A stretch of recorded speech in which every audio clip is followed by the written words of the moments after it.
I have a wife and who occasionally, I hope I'm not speaking out of turn, who will occasionally me, birthday, Easter Sunday, whatever. And she said what she hates, it hurts. Yeah. She's like, my jaw hurts. Like after a few minutes. Keep your jaw open and suck. I know. And I have a small mouth. Yeah, I know. Like it hurts to talk.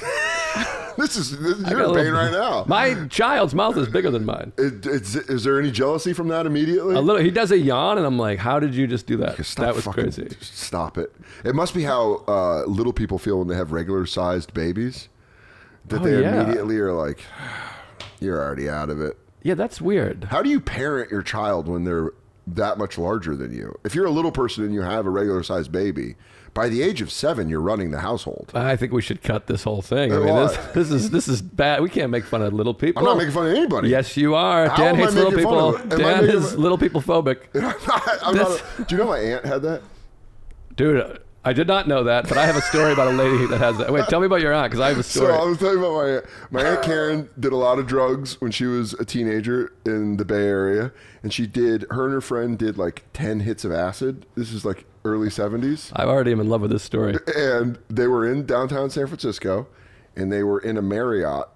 I don't know why, but they went by accident to the banquet hall level, and it was a little person's banquet. So they got off the elevator high as fuck on acid, and it was just all little people. And to the day she died, she could not see a little person on screen without being like, turn it off. We watched Austin Powers, The Spy Who Shagged Me, and she had a full meltdown when Mini-Me showed up. See, this is fascinating. So this is a weird thing, because I'm like, how does this work? Like, is this a phobia? This is like an in-depth conversation we get into, because is this like a mental disorder, dysphobia, or is it just bigotry? It's not bigotry. I think it legitimately is a phobia. But it's a human being who can't control this, and you can't be around. Like, what if I was like, I can't even look at a black person? If like we're watching the Cosby Show, I'm like, break the TV. And your only story is you did a hit of acid and went into a black meeting? Yes. You're like, I don't know, there's a bunch of them around and now I'm fucking fried. Well, it is weird, because you're like, well, because racism essentially is a mental disorder. Well, it's just a form of stupidity. You believe through stupidity that there is all these things exist. But that's like learned behavior. So was my aunt stupid towards little people? I don't know, because sometimes if you just have a physical reaction, you can't control it. She would. I'm telling you right now, when little people would come on the TV, she'd be like this. We got some info. A term. It's called anchovies. Is it like a peanut allergy? Like you just are born with it? Anchodroplasiophobia. I'll try that. Anchodroplasiophobia. That sounds right. The fear of little people. Although this term is not used anymore. I like that they put it in there and then hold on, I'm just reading the It's like putting the N-word in Wikipedia for like, like we don't say that anymore. Parentheses. And then the next sentence, I thought it was like, oh cool, this is medical, this will be fine. And they go, by the way, we don't fucking say that anymore. Totally inappropriate. It's considered, this is so funny. The fear of little people, or we'll bleep that out. Boop. And I'll put, that is so fucking funny. But listen to the rest of the explanation, because it really doesn't even tell you about the phobia. It just says, is the fear of little people and midgets. Although this term is not used anymore, as it's considered offensive to people with dwarfism. So they just hilarious. They spent most of the paragraph going, don't call him that. It's like going to like Elton John's Wikipedia, and he's like, he's a fucking homo. Or, but don't call him a homo. He's not really that. It's also called nanosphobia. Or lollipop gildophobia. That can't be true. No. That cannot be true. No. Come on. You went to like The Onion or whatever. You went to the funniest response possible. Then they go, midget, but we don't say that. It's like right after that they go, but be cool on that. No, don't throw the midge word out. So then there's also latrophobia, which is also something. Fear of my lats? Like CBT. Of my lats popping out? Whoa, dog. Fear of dwarfs called. Yeah, this is crazy. But do you see my point?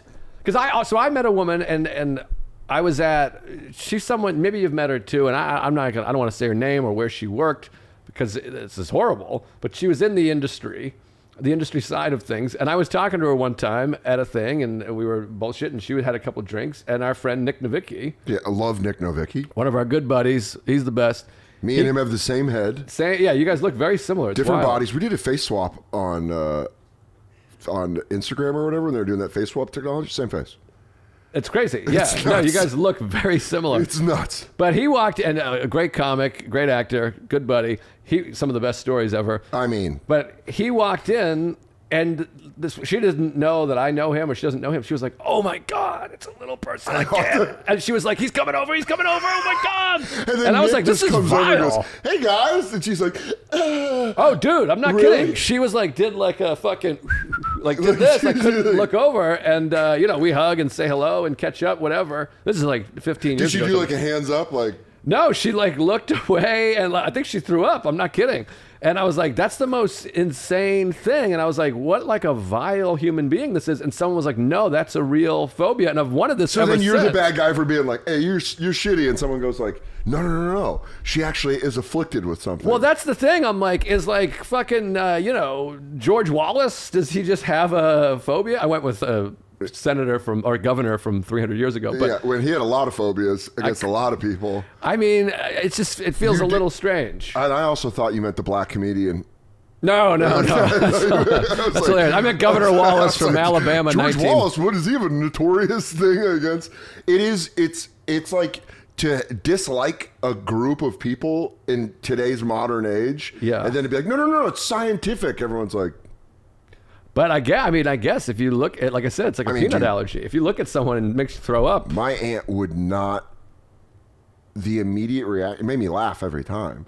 But It's very funny. The immediate reaction, I was like, wait, you really not it? She'd be like, please get it off the screen. Now, what about like Gary Veter? Does she get a little bit sick? Like 5 foot? Just like a 5'3" guy? If I Is she like, ooh? Hold on. I'm sorry, my mouth is watering. She's like, no, it's fine. Sorry, it takes me a moment. And does the reverse? Does she get around like a 7'4" person and be like, "Oh, I feel great"? Who was I just watching? Oh, Tom Segura's special he talked about meeting a 7-foot person, and it was weird. Or You want them to pick? The immediate response has to be, "Please pick me up." I mean, how do you not be around someone that large and not just want to feel safe? remember we have that photo of you holding Veter. Louis J. Gomez is holding James, and I'm holding Veter in the same way. We got to find it and plug it in I right have here. it. It's a We'll beauty. find it when we put this clip out. It is crazy to me though that you can just get away by being like, no, it's a phobia. Oh, women with small tits. Sorry, it's my phobia. Oh, that's the opposite of a phobia for me, baby. Oh no, we're flipped. We've always been. Oh yeah, we've talked about We've always this. been- I love small. Big tits. I Yin just and find yang. gross, and I want to suck your dick. So And I don't it's- know what's up with me. And Joe immediately will be like, "What? Are they're all big and messy?" And you're like, "Yeah." It's like when someone goes like, those ribs aren't good. They get all over your face, and you're like, "That's what I want." But I did this bit for a long time. I think about small tits is it's an investment. Yes. They stay good longer because fat tits eventually they just turn to shit and they get stretchy and bad. But a nice Who doesn't small love tit. a bowl of pudding?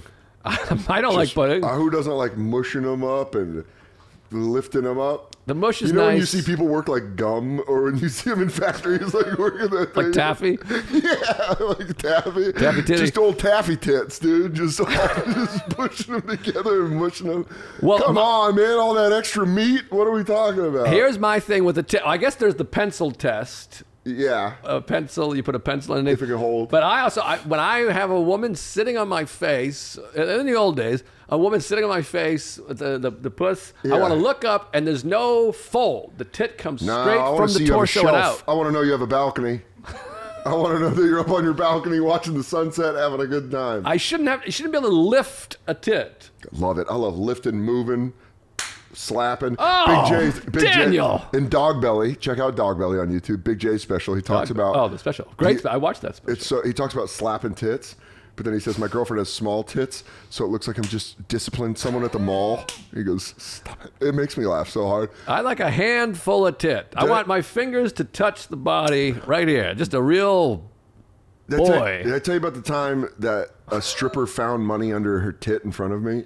And it ruined. No, but that's hilarious. We went to I think it was Diamond Cabaret in Denver, and it's topless, but they wear thongs so they can sell alcohol. And it was like a weekday, and there's 4 stages, And 3 of the stages, all the stages had dancers. It's for like cancer. Yeah. Stage 2, you're getting real sexy. Stage 4, you're the sexiest. It's just unbelievable. Miss, you have inoperable sexiness. You're at stage 4. That's funny. So all the stages had women dancing and people around it, except one stage. The strippers were just getting up and dancing for no one. And so I went and took my beer and my ashtray and my ones, and I sat and I was like, hey, you got an audience member. You sure? And this woman had massive tits, and she was dancing around or whatever, and then she took her bra off, and she was like doing the sexy thing, and then she went like and lifted her massive tit and pulled out $100 bill. 100? 100, and went like this and opened it and showed it to me and went 100 in a way. In a way that stopped. I was like, I can't watch you be fake sexy now, because she was legitimately blown away. Like, huh? Like you found it in your coat and we were walking somewhere. You'd be like, wow, 100. Yeah. See, I don't like this. Why I don't like big tits. They're like fucking drawers in your desk. That's so fun. No, that's not fun at all. That's fun. You want tiny tits, and then there's just you see everything. Not tiny tits. An A cup I can hang with, but a B cup, even a C is not big. B's and C's are great. There you go. We meet in the middle right there. Yes. I'm not talking about F's. I'm just saying I can understand if you got some old taffy F's. I don't like a taffy. I like a high sitting tit. As a father, I'm terrified. When you it's watch, all over. She's got the machine. Forget about it. So she does the pump? Yeah. Have you been in the room to watch? Has she done any natural? I try. Yeah, he tries. It's very difficult, as you know, and or as you've heard, I'm sure. But I'm just deep into the world of breastfeeding. I have no kids. I'm super read up on breastfeeding. Just on YouTube. Yeah, Katie's like, Dan, it's dinner time. I go, hold up. So this kid's sucking right out of the nipple. Did you know at age 3 they start to... Hey, honey, at one point their milk turns sweet. But no, so it is hard because you have to try to avoid... you don't want to just see your wife... Get fed on. Pumping. Yeah. Also, that's going to start some beef with you in the house. Your son's walking around like, I'm sucking on mom's tits. I'm like, yeah, fucking beat it. Well, she'll use the same nicknames for him. She'll be like, hey, Care Bears. And I'm like, yo. And she's talking to the baby. I'm like, I'm Care Bear. He doesn't care. I love that. He doesn't care. I love it. I didn't think about that. I got the nickname because I care. Yeah. I'm very careful or thoughtful. Yeah. He doesn't care. This kid's just walking in, grandfathered in? Yeah, he doesn't give a shit about you. Not yet. He will. He will be. Yes. Right now he thinks they're the same person. I learned that this past weekend because we were just up in Massachusetts with Katie's brother and her sister-in-law with the baby, the niece. We should have hung out. I was there too. I didn't know that. I was over. Of course I'm there. I was in Framingham. Yeah, I should have had you come down from. I was at the Whitman. football game. Yeah, man. Did you go to Natick Framingham? It's so funny you say that. Her brother and his friend Ryan did. That's what you do. Natick Framingham. I was just trying to explain this. I know every rivalry in Massachusetts. So baby. you know about Natick Framingham? I just said it. Yeah, it's crazy. It blew my mind because they were like, "Oh, do you want to go to the game?" I'm like, "What? I don't care about this fucking high school football game." Now I feel bad. I brought you to the Whitman-Hanson game 40 years ago. But we were. I think we got shit housed. Yeah, we were at 9 a.m. That was like one of those things where you go to a Joe List Thanksgiving when he's drinking. Possibly, I'll tell you. Hopefully, you don't have any more chances. Right, that's hopefully it, or else things got real dark. We'll see. But I remember riding a Peter Pan bus up to see you. Yes. And it was traffic the entire time. I was in gridlock traffic 100% of the trip. One of the most fun thing. It was well worth the wait. Getting there and how much fun I had. God, I remember drunk crying, smoking a cigarette outside of Joe's house because I was having so much fun. I was like, this is what I was like drunk being like, this is what a family is. Yeah. I remember that. Well, the reason you took the bus, by the way, because I was supposed to come back for a few days and had spots, and we were going to drive up together. And I had to call you because I went to the Patriots game the week before because all I did was just drive back there because I was an alcoholic and I wanted to be back in my small pond. Yeah. And I went with Uncle Dale to the Patriots game and I was jumping around like a jackass and just fucking like violently sprained my ankle. Do you remember that? Yeah. I had like an air cast. It was like and I skipped all these spots because I broke my ankle. And then you just stayed up there. I just stayed and then you came and we got after it. We got after it. It was your niece. Jesus. I remember being scared, or it was your cousin's daughter was scared at how deep my voice was. Oh, that sounds right. It was hilarious. She was maybe 3 years old at the time, And she came in and I did like and what's your name? And she went, ah! And just crying in my face. And I was drunk enough that I was like, do I suck? And immediately it didn't even turn into like, because your cousin was like, your voice is deep. Yeah. And it's startling. You were like an aunt with a little person. Yeah. She couldn't handle it. She was like, and I was like, what's your name? That must have been 2010 or something like that. 2011. It was 2012. Was it? Yeah, because I wore the nicest shirt I had. I think you're right, because it was at the end of my drinking. Yeah, and you quit. Like a couple weeks later. That was the year you quit. Yeah, like 3 weeks later. And I remember I wore clothes that I stole from Guy Code to Thanksgiving. That's how I had a button up and stuff. And we were busting your balls. And your mom was like, that's a nice shirt. And I go, I actually took this. We were busting your balls about something. I can't remember what it was. Oh, Uncle Dale kept getting drunk and being like, it was butt fumble.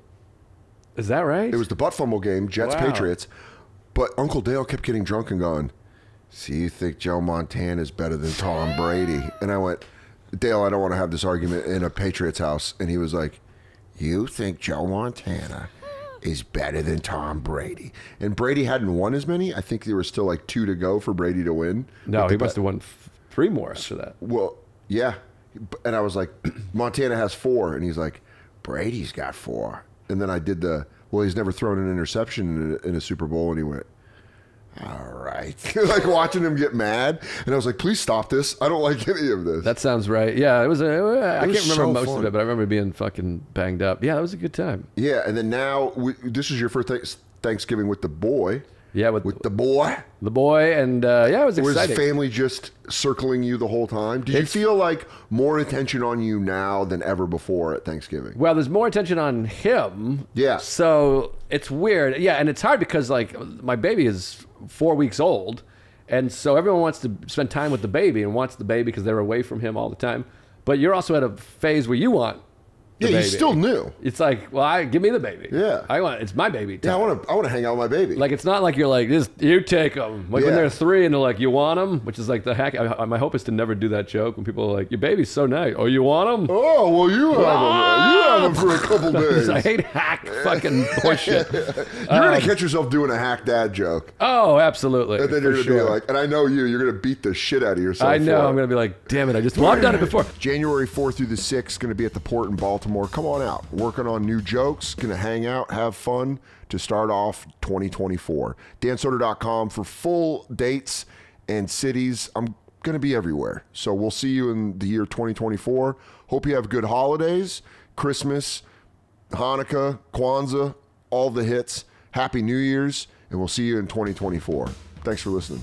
Have you learned, I noticed how good Katie's brother and sister-in-law were at using the baby to get out of stuff. Oh, I almost got out of this. Yeah, I was waiting for it. When I texted you yesterday, I was like, if I get a baby text, I gotta let him go. No, I mean, I did. I had to.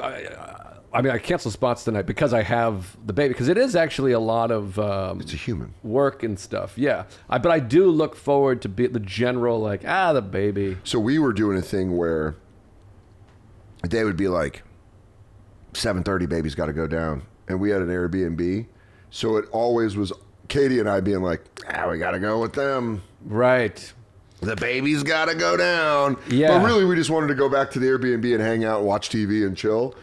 But it was that moment where we're like, what's the baby? It's nice. Although I have been getting better. You and I both working on these things with Alan and our therapist. Like, I'm better at just being like, I don't feel like doing that. Man, it's crazy. I'm not going to do that. It's crazy. That helps, but the baby's good for like people that you're uncomfortable with, maybe family, whatever. Yeah, that it's harder. But in general, I feel like I've gotten better at being like, I'm not gonna do that. When do you think your comic brain? I mean, both you and Sarah are comics. When is your comic brain gonna break in when the baby starts laughing? And how hard is it gonna be like, if you have a joke that doesn't work with your baby? Are you prepared for that? It's going to be tough. Are you prepared to bomb in front of your son? What the hard thing is like the switch from like killing for years to then him like being like, what are you doing? What's wrong with you? It's not funny. But there is a chance, I mean, we're looking 13, 14 years in the future. There is a chance though, if you get him with one, you could be like, that could be something. If I'm getting this kid. Yeah, no, he'll be a tough audience, but it's not like it takes a while before you can do like adult material. Yeah, with the you're kid. 5 years old. Yeah, but I mean, I look forward to it, and I have many nieces and nephews, of course, and Derek's kids are sort of extended. So here's my question: you got got Derek, your best friend in Washington, with his kids. You got your niece and nephew, who are teenagers now. Yeah. And this is just your son might watch this in the future. He might be hurt by this, but. Are you going to use any bits you used on your niece and nephew on your son? Oh, yeah, of course. Are you recycling? That's my question. Are you recycling bits? Yeah. Oh, absolutely. Because you worked them out for years. That's it's more what I hurtful mean. to They're them. finished. It's like I was practicing on them for years. Yeah. Cam's going to be like, I remember that bit. I remember when he worked that out. Yeah, absolutely. And then your son's like, that's like my favorite bit. Absolutely. I will re-gift and regurgitate. Are you putting together set lists for when the kid gets older and you're like, ooh, I'm going to have the nose. Where'd your nose go? Well, right now is the time that I'm bombing because he doesn't understand language or anything, but I'm giving him some good stuff. Permanence. I literally just said that. I was saying that to Steve Rogers, who's my neighbor, and he was hanging out with the baby. By the way, I'm so fried from not sleeping. I mix up words. And I felt bad. I was trying to compliment Steve Rogers, and I was like, when you get older, he's going to drive you crazy with all his jokes. But I meant like drive you wild. Like you're going to love it. Yeah. But I was like, my friend just came to help me with the baby, and I was like, dude, I'm sorry I write. He's going to make you crazy with all his bits. Also because most comics that are insecure would take that as like, well, yeah, dude, I don't know. I'm trying to make them good. Yeah, what do you want me to do? I make jokes. I also, by the way, the other day, I came home and just threw change in the trash. Like I had a fit because I'm fucking so tired. Yeah. I just took a bunch of quarters out of my pocket and just threw them in the trash. And as soon as I did, I was like, that's not where that goes. Have you gone on the road yet? I have. I did a corporate in Vegas and I did DC Improv. Did you feel guilty sleeping in? I do. I feel guilty every minute. I feel guilty right now. Being away from Sarah and the baby? Yeah. But have you guys had to talk about that? Have you been like... Not really, because I mean, like, I do well on the road, so it's hard. Listen, I saw the post. You sold out at DC Improv. I did, yeah, you know how it goes. And I did a corporate, which, by the way, I have to start doing that because I've been doing self-deprecating material for 25 years, and people are like, your career's in the shitter. This is why your career's in the shitter. And you're like, no, I have to start saying I do well. And I will say, Joe, most of that is modesty. Thank you. Sometimes you have a bad set, but most of the time it's modesty. Every once in a while. But at the beginning of our friendship, we both moved to New York in 2007, became fast friends. Yes. You were coming from, at the time, Boston was the city to come from.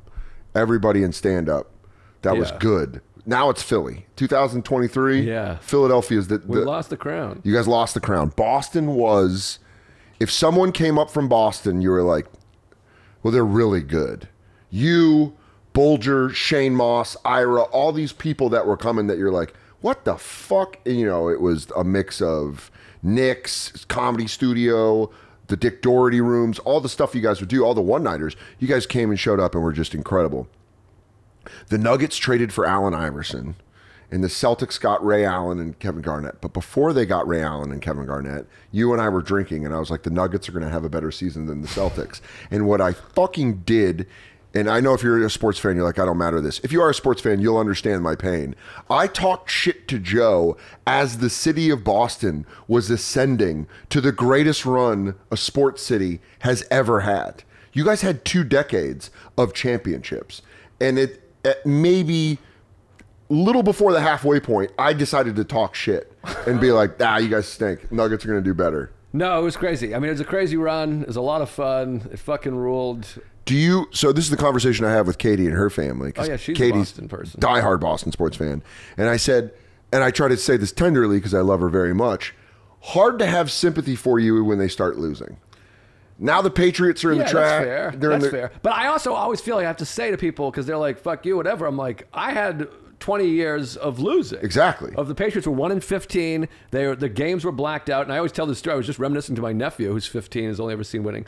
I remember like one of the few like connection moments with my dad when we would watch Monday Night Football, and I was like, why aren't the Patriots ever on Monday Night Football? And he got misty-eyed and like put his hand on my shoulder and was like, Monday Night Football is for the good team. Oh, and man. I remember being like, oh. Yeah. Because it was like one of those things. And back then, there wasn't all this football. You also like didn't have... game on. Yeah, you had CBS or Fox, And then there was the Sunday night was like the garbage game on ESPN. But even Fox is in their 30th year. So I was 11. Like, Yeah. so there was like several years where Fox Well, it was didn't even NBC exist. first. It was Yes. NBC and CBS. Right. And then Fox got the games. But I grew up completely opposite, being a 49er fan. They were on every week. I lived Right. in Denver, and I watched a ton of 49ers games. Of course. And then they get shitty, and you're like, this sucks. I don't Yeah. like being an NFL fan. With your son, are you going to let him choose? He's a New York baby. This is what's tricky, and I don't know where we're going to end up. We're going to maybe move to the Jersey Shore, or I don't know where we're going to go. But like, I can't have him. I certainly can't have him root for the Yankees. That would be just devastating. Is there any part of yours or Sarah's personality that comes through in your son where he does that, like, fuck it, I'm going to do it? Like, here's a good example. Michael Che, born and raised New Yorker, loves the 49ers because his brother was a Giants fan in the 80s. Right. And that was the rivalry. He chose Niners to kind of be a little... Well, it's hard because I'm like, I don't want my son going to school in fucking on the Jersey Shore with a Red Sox Which cap is what and a you're setting him up to Yastrzemski do. jersey. But it's impossible for me in his formative years not to continue, because now we live in a time where you can get the packages. So like, I watch every Bruins game. I watch all the Sox games. I don't watch all the Sox games. It's harder to do, but I watch a lot of Bruins, and I'm going crazy. So he's going to grow up with me going like, fuck your mother, you fucking cunt, the Bruins. So he's So he'll be going to be into the Bruins. That's what I mean. He'll be a Bruins fan. He'll be a Red Sox fan. He'll probably be a Pats fan. But you want to take him to games. So I have this fantasy. If we move to New Jersey, I can handle the Devils. They're red and black. I like red and black. They're not really a Bruins rivalry too much. I can't have them root for the fucking Rangers. That's what I mean. As a dad, Yes. what's the one team, non-negotiable, he's going to have to be a diehard with? My dad was the 49ers. There wasn't even a question. When I was born in Hartford, he put me in a 49ers onesie and was like, you're going to be a Niners fan. Sure. Is it the Bruins or is it the Sox? I guess the Sox, because the Sox is much, even though I'm more of a hockey fan in general, but the Sox are so much more deeply in who you are as a person. And Patriots Day, we go every year. It's such an important thing Which for Joe, me and my father, the whole thing. Yeah, I mean, getting to go with you to that is one of the most fun things in the world. Yeah, it's fun. I've been trying to get Ari to go for years because he likes to do things and whatever. It's the best. Yeah, it is the fucking best. It's by the way, a holiday I didn't know wasn't a national holiday until I was like 25 years old. That's really funny. You're just pushing Patriots Day and everyone's like, I don't even know what the I'm fuck sure that Katie is. had the same thing. I mean, like, it takes a long time before you're like, wait, what? Well, what's funny is you've helped me in our friendship because I've learned so much about Massachusetts culture, Boston culture, that I can speak shorthand with Katie because I've learned it from you. Where I'm like, Patriots Day, I know, the marathon or whatever, and she's like, all right. Like, she's mad that I'm not more hyped about it. And I'm like, well, it doesn't mean anything to me. Right. But now that I'm going to be married into a Massachusetts family. Does she go? We should come. You should come. I'll go. We'll Let's go next year. We'll go next year. Yes. We're in. I do a big gig and everything. Last year I did the Wilbur, which was very exciting. I'm in. Yes. We're coming. Come. Katie and I will head up there. Oh, it's the most fun. It's the best day of the year. You got to come down to Whitman. We fucking play cornhole all day. Even if it's raining, we play cornhole. We watch hockey playoffs. It's the fucking best. I mean, and there. So I once watched a Patriots Super Bowl, and I don't want to getting back to this person, but a good friend of mine came because I was like, all right, we're close enough. I can watch the game with you. He brought his girlfriend at the time, and she's long gone now. But she's just not a football fan, and she sat in a chair like where Mike is, facing us. What? The whole game. That's like I'm watching my team play, and it was the Falcons Super Bowl, the comeback, and she was sitting exactly where he is, like looking at me. Oh no! And I wanted to be like, I know who it bitch, is. Get the fuck out of my house, for God's sake! Stop staring at me, just right in your face. Well, do you remember when you were that person at a sporting event? Whoa! Do you remember? Oh, the Army Vanderbilt game? No. Close. Oh God, was close. I drunk at least? Yeah. I certainly wasn't with my back to the game. No. Looking at you guys. We went to watch Texas versus Alabama at Nate's apartment in Queens. At Nate's apartment in Queens, over by the Queens Mall, and we were there drinking, having pizza. We were pretty drunk. Alabama started blowing out Texas. Okay. Colt McCoy got injured. Nate's wife's from Alabama. She's Roll Tide. Sure. And Joe and I are on the couch, and Joe just goes, I mean, come on, Texas, make this a game. I want to see him come back. And Nate's wife was in the kitchen and stopped whatever she was doing and was just staring at Joe. And Joe went, well, you want to see a good game, don't you? And it went so flat. They were like, no, we want Alabama to win by 100. Well, I also got in trouble, and I love Laura, and she loves me, and she's the sweetest. But I also, for when I had a couple cocktails, and I was like, and she was like literally cooking for us. Yeah. And I was like, you're not even watching the game. Oh. And Nate was like, I mean, come on. She's making us tenders. And I was like, well, I mean, dude, I forgot about that. Because she was just in the I only remember you going, jersey on, and I was like, she had the Bama jersey on, and I just remember you going, I mean, come on, Texas, let's make this a game. And she was like, but I remember Nate being like, you don't call out a woman for not watching the game. He's like, she's having fun, she's making food. And I was like, I don't know, I lost him. I got excited. Oh, God damn it. That was one of my... Sorry, Laura. Sorry, Nate. People don't realize with sports, it creates more fights than it does bring people together. Well, the other day I was working with Nate. I pointed at you, but you weren't there. But we were hanging out, and there was like a slight thing of Belichick or Brady. And it just started, and I was kind of like, I'm a Belichick guy. And I was just fucking. But that's what Nate needs. But here's the thing. I'm a fan of debate. I love debate and arguments. And so I'm like, I think of it as its own sport. And so I'm like, you have to argue. You got to make good arguments. Sure. And for the Belichick Brady, I hope we're not losing the whole audience. Listen, this is a sports heavy episode, so be it. Okay. Well, it started with hot gay sex. And then we talked about sports. Yeah, all my favorite things. But I don't know where you're at with Brady or Belichick. But to me, it's like you can't. People like to go, well, look at their thing since they parted. Brady won a Super Bowl. My argument. And Belichick didn't. I'm like, well, people act like that Tampa Bay team was fucking just a piece of shit squad. Yeah, they were an all-star team. And their front four won the fucking Super Bowl. They had Patrick Mahomes running backwards the whole game. Sorry. Do you want my Brady Belichick take? I'd rather not, actually. Okay. Yes, it's your show. Of course I do. I don't care. We don't have to. I just got the light. I think because of Belichick's defense and his coaching, Brady was able to become the greatest quarterback of all time. So there is no Brady without Belichick. Right. And I think that's the proof. I always just say, I'm like, so like you put like... Brady did a lot of incredible, amazing things. He is the greatest quarterback of all time. He does not. Agreed. Uncle Dale would like to hear that now. Dale, you finally got you got it. But you put prime at their best, Josh Allen, Aaron Rodgers, Patrick Mahomes on those Patriots teams. They're getting worse. No.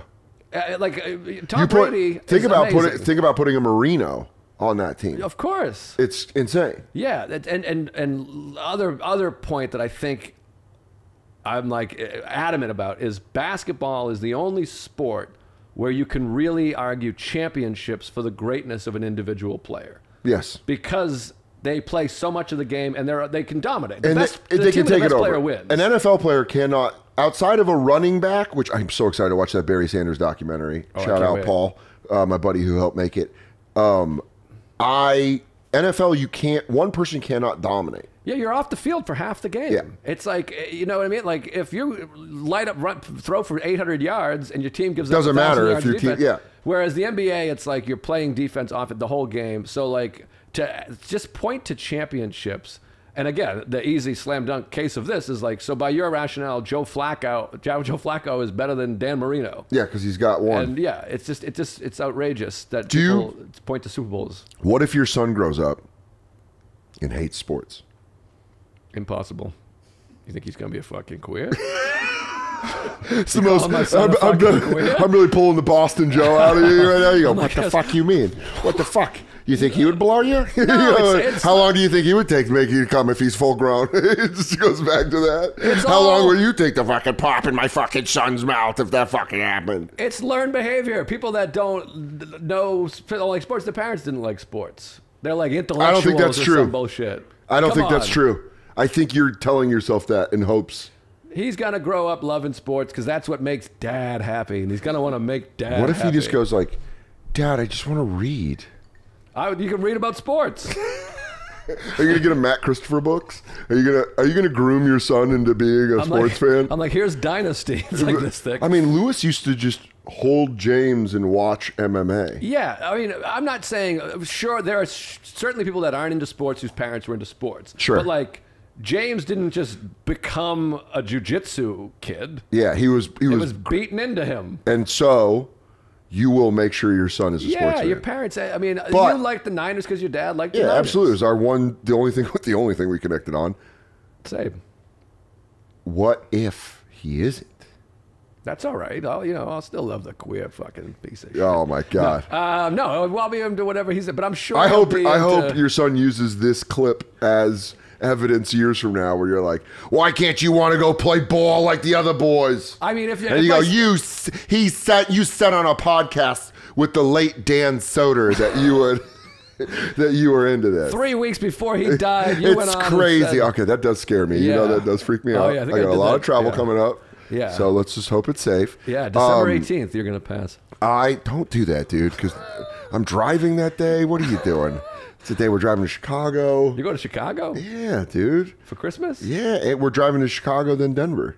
What are you, the McAllisters? Yeah, dude. We're getting the station wagon. We're throwing the old furry slut in the back. I changed my mind. I got my Brian Doyle. It's also talking about dogs. Pick up that blood. Is it Justin Silver or Brian Doyle Murray? Next time I see you, I want you to have a great BDM.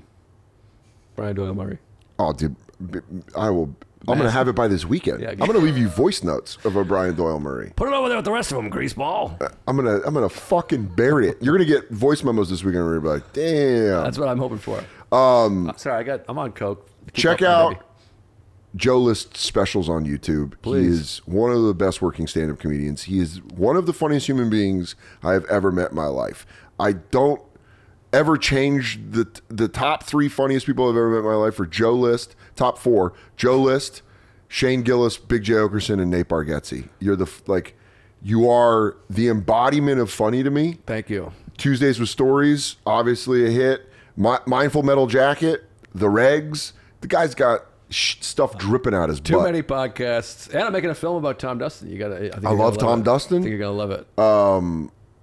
Thanks for coming by and hanging out. Thanks for I know having me, you got always. a brand new baby and a podcast and a bunch of dates, but I love you, and I was immediately like, Joe's got to come by and hang out. Yeah, man. Because this podcast is short. We're gonna edit it down to 40 minutes and then just put it out. We're editing stuff. I just edit. That was gold. Oh no, we'll put everything out. It's just what comes out as the episode and what comes out as the extra bonus footage. The blow me until I come thing might be we gotta decide, because that's good. I like it. That's some good. We went sports heavy at the end. People hate sports who don't like sports, but listen, there's gonna be episodes of this podcast where I get into wrestling. Good luck. Yeah. Good luck getting through that episode. Oh, I'll talk. One guy 88 went to 93. I'm happy to talk wrestling. One guy went, Soder's new podcast sucks. He doesn't do any wrestling impressions. Like, immediately I was going to start off and be like, please don't leave. Just doing Macho Man. That's really funny. But yeah, we're going to talk about bisexuality. Get people going. That's really good. Thanks, dude. My Brian Doyle Murray is going to smoke that. Yeah, you should be like, I wasn't going to talk wrestling. You should say, I wasn't going to talk wrestling as Macho Man, and then plug me in going, I changed my mind. I changed my mind. JoeListComedy.com. ComedianJoeList.com. Comedian Joe List. Yeah. He's just a fucking mensch, and he's hilarious. That's it.